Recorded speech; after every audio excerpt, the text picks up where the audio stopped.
अस्सलाम वालेकुम, this is नूर जमान। आज के इस व्लॉग में हम बात करेंगे पाकिस्तान के अंदर जो छोटी बड़ी डेवलपमेंट हुई है इसके ऊपर अपना एनालिसिस पेश करेंगे। तो सबसे पहले बढ़ते हैं इमरान खान की मुलाकात की तरफ। इमरान खान के साथ आज जो मुलाकात हुई है तो इसका मुख्तसर और जामी खुलासा ये है कि इमरान खान ने अली अमीन गंडापुर का जो 90 दिन का अल्टीमेटम उन्होंने दिया था इसको मुस्तरद कर दिया, और साथ ही बाकी जो कायदीन हैं इनको ये पैगाम दिया कि अपनी पार्टी में एक दूसरे के ऊपर चढ़ाई की बजाय आपस में इत्तेफाक के राय पैदा करें और जो आने वाले तहरीक है इसके ऊपर फोकस रखें और इसको कामयाब बनाएं। तो इमरान खान का आज का जो मुलाकात में जो पैगाम है वो अपनी कायदीन के लिए है कि आप अपनी इख्तिलाफात को भूल जाएं और पार्टी के लिए और इस तहरीक को कामयाब बनाने के लिए अपनी तमाम तर कोशिशें और काविशें जारी रखें।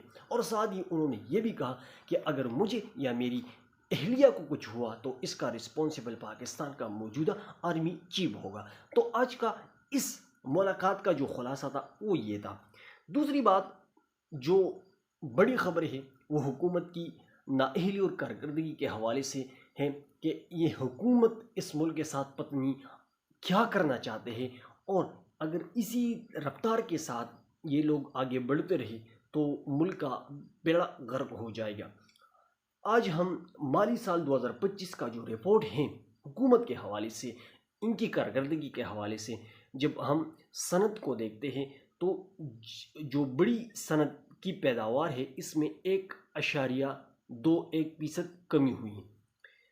माली साल 2025 में 1.21% इसमें कमी हुई है जो बहुत ख़तरनाक बात है।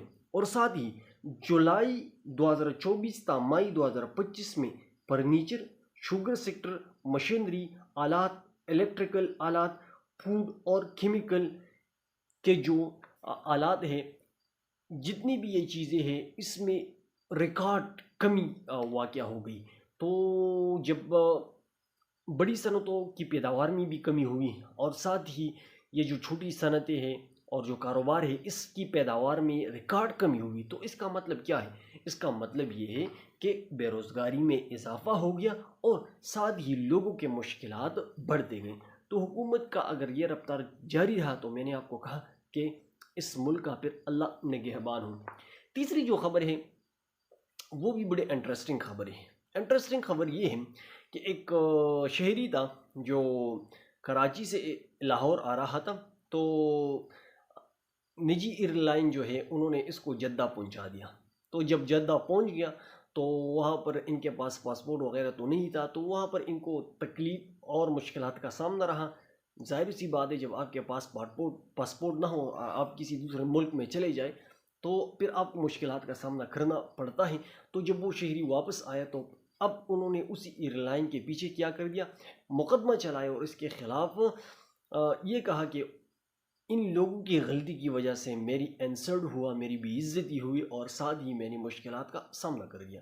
तो हमारी निजी एयरलाइन इतना माशाल्लाह आप देख सकते हैं इसकी कारकर्दगी इस हद तक जो है एक जो छोटी बड़ी अहम और डेवलपमेंट है वो ये है वो 9 मई के हवाले से है, 9 मई मुकदमात के हवाले से, और बहुत इंटरेस्टिंग खबर है। जब आप इसको सुनते हैं ना तो आप यकीन माने आपको हैरत हो जाती है कि हमारे ये निज़ाम किस हद तक और किस नीचे लेवल तक चला गया है। और वो खबर ये है कि एक नाम है, एक सरकारी पुलिस है जिसका नाम है हसाम अफजल। ये 50 से ज़्यादा मुकदमात में बतौर गवाह है कि पाकिस्तान तहरीक इंसाफ ने 9 मई एक साजिश कराई, ठीक है। तो 50 से ज़्यादा मुकदमात में ये गवाह है। लेकिन अब अदालत ने जब रजिस्टर मंगवाया, यानी जिस दिन 9 मई का वाक़या हुआ और ये दिन जो बताते हैं, तो इसी दिन ये हसन अफजल साहब जो थे वो छुट्टी पर थे। तो फिर ये गवाह किस तरह बन गए? तो इस डेवलपमेंट के बाद 9 मई का जो बयानिया है वो तकरीबन ज़मीन बोझ होता चला जा रहा है। और इस तरह डॉक्टर यास्मीन राशिद साहिबा को अभी अभी इत्तला मिल रही है कि इनको दूसरे सर्विसेज हस्पताल में मुंतकिल कर दिया है, منتقل کر دیا گیا ہے کہ وہ ایک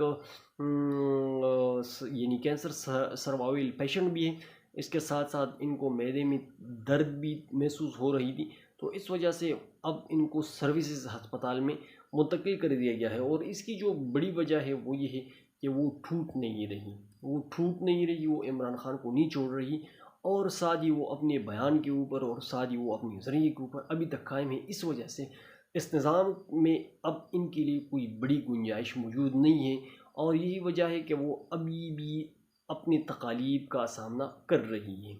تو آج کے لیے بڑی اور چھوٹی اہم ڈیولپمنٹ ہے جو ہم نے آپ لوگوں کے سامنے شیئر کر دی۔ انشاءاللہ نیکسٹ ویڈیو میں پھر آپ لوگوں کے ساتھ ملاقات ہوگی۔ آج کے لیے اتنی کافی، والسلام۔